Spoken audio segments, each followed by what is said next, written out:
Assalamualaikum warahmatullahi wabarakatuh. Pada video kali ini kita akan membahas tentang turunan kedua fungsi trigonometri.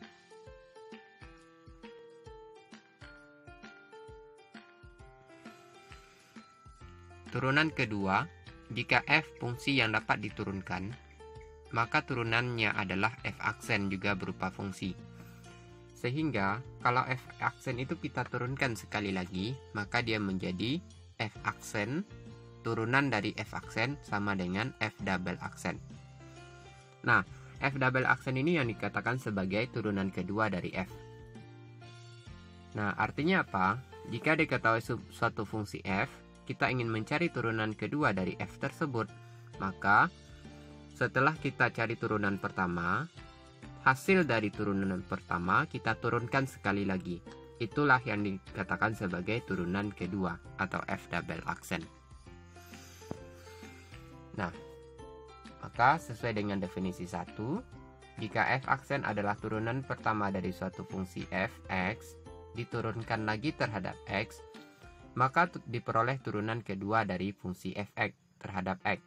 Nah, turunan kedua dari fungsi fx tadi dapat kita tulis sebagai f double aksen x atau y double aksen atau d kuadrat f dx kuadrat atau d kuadrat y dx kuadrat atau d kuadrat dari fx.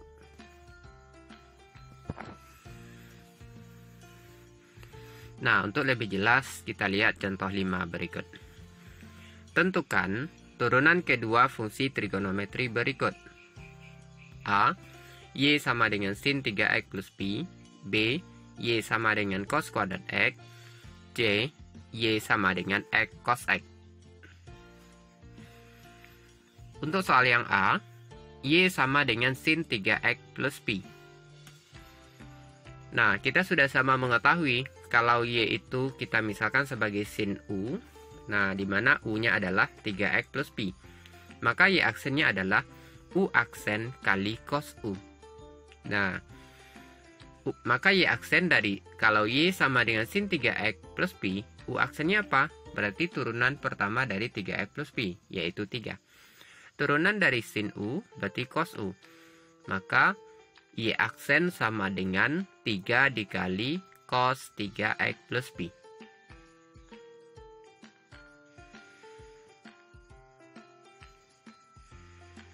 Sehingga kalau kita cari turunan kedua, ya, maka turunan cos itu adalah sin, berarti kalau dia turunan cos U adalah min U aksen sin U. Nah, maka Y double aksennya adalah 3 dikali 3 dikali min sin U. Ya, min sin U. Min sin 3x plus pi. Nah, sehingga dia hasilnya menjadi Y double aksen adalah min 9 ya dikali sin, ini ada kekeliruan, 9x itu harusnya 3x ya. Jadi Y double aksen sama dengan min 9 sin 3x plus pi. Soal yang B, Y sama dengan cos kuadrat x. Nah, ini bisa kita bentuk sebagai cos x dikuadratkan. Maka bentuknya Y sama dengan U kuadrat. Sehingga Y aksen adalah 2U kali U aksen. Nah, artinya Y aksennya adalah 2 kali U-nya cos x kali Y aksen. Turunan dari cos x adalah min sin x. Maka Y aksen sama dengan min 2 cos x sin x. Nah, karena 2 sin x cos x itu adalah sin 2x, maka kita ganti. Sehingga dia menjadi Y aksen adalah min sin 2x. Nah, sekarang kita lanjut ke turunan kedua. Kalau Y itu adalah sin U, maka Y aksen adalah U aksen kali cos U. Nah, berarti Y double aksen adalah min 2 cos 2x. Soal yang C. Y sama dengan X cos X. Ya. Kalau Y berbentuk perkalian U kali V, maka Y aksen adalah U aksen V plus U V aksen. Nah, maka di sini U-nya itu adalah X, V-nya adalah cos X, sehingga Y aksen adalah U aksen berarti 1 dikali V kali cos X plus U X kali turunan dari cos X berarti min sin X. Maka Y aksen adalah cos X min X sin X. Nah, kemudian kita mencari turunan kedua dari fungsi tersebut.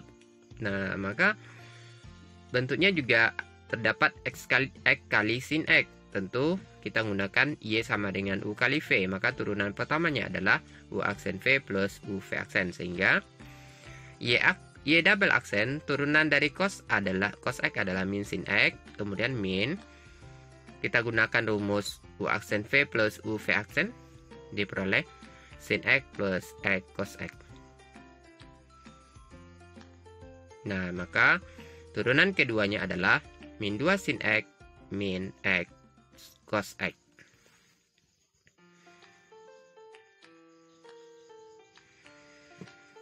Nah, sekarang ini aplikasi dari turunan pertama dan kedua dalam kehidupan sehari-hari. Salah satunya kita bisa menentukan kecepatan dan percepatan. Nah, ketika diketahui itu adalah jarak, ya, ketika diketahui adalah fungsi jarak, Y adalah fungsi jarak. Nah, maka kita mencari kecepatan atau V. VT itu adalah dy dt atau Y aksen T atau turunan pertama jarak terhadap waktu. Nah, sementara percepatan itu adalah dengan simbol A adalah dv dt, turunan pertama dari kecepatan terhadap waktu. Nah, atau turunan kedua dari jarak terhadap waktu dikuadratkan. Nah, terhadap waktu. Sehingga kita mencari kecepatan, kalau kita diketahui jarak, maka kita turunkan jarak. Kita cari turunan pertama jarak terhadap waktu. Nah, kalau kita mencari percepatan diketahui kecepatan, maka kita cari turunan pertama dari kecepatan. Kalau diketahui jarak sementara kita mencari percepatan, maka kita cari turunan kedua dari jarak terhadap waktu. Contoh, sebuah gelombang transversal merambat dengan persamaan Y sama dengan 0,1 sin seperempat Vt dikurang seperempat Vx. Sebuah penelitian dilakukan pada jarak 2 meter dari pusat gelombang. Berapakah kecepatan dan percepatan partikel gelombang itu pada saat detik ke-3? Nah, diketahui fungsi awal, fungsi jaraknya adalah Y sama dengan 0,1 sin seperempat Vt dikurang seperempat Vx. Kita mencari kecepatan, maka kita cari dy dt atau turunan Y terhadap waktu. Ya. Maka V itu adalah Y aksen. Sama dengan seperempat V kali 0,1 turunan sin itu cos.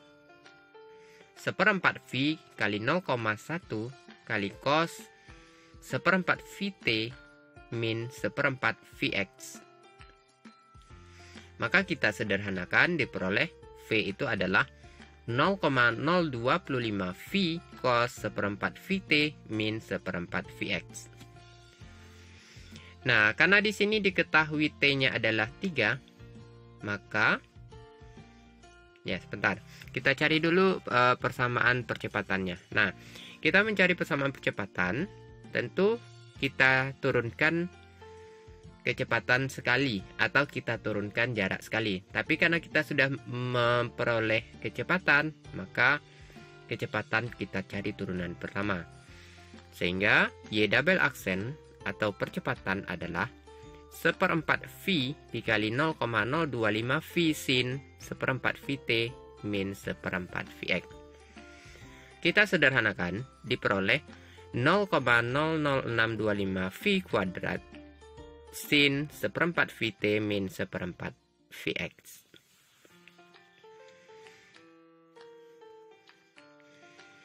Nah, karena diketahui pada saat T sama dengan 3 detik dan X sama dengan 2 meter, maka kita tinggal substitusi. Nah, sehingga dia menjadi V sama dengan 0,025 V cos 1/4 V kali 3 dikurang 1/4 V kali 2. Nah, sehingga diperoleh 0,025 V cos 1/4 V. Cos 1/4 V itu adalah sama dengan cos 45 derajat, berarti setengah akar 2. Nah, maka diperoleh kurang lebih 0,056. Nah, bagaimana percepatannya? Kita juga tinggal mensubstitusi saat T sama dengan 3 detik dan X sama dengan 2 meter, maka A sama dengan 0,00625 V kuadrat sin 1/4 V kali 3 dikurang 1/4 V kali 2.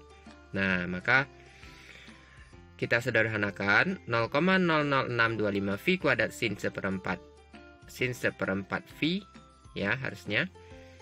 Sin 1/4 V itu adalah setengah akar 2. Maka 0,00625 V kuadrat dikali setengah akar 2. Nah, ini kurang lebih mendekati 0,0436. Nah, artinya apa? Kecepatan partikel gelombang pada detik ketiga di posisi 2 meter dari pusat gelombang adalah 0,056 meter per detik, sementara percepatan partikel gelombangnya adalah 0,0436 meter kuadrat per detik kuadrat. Demikian video kali ini, semoga bermanfaat.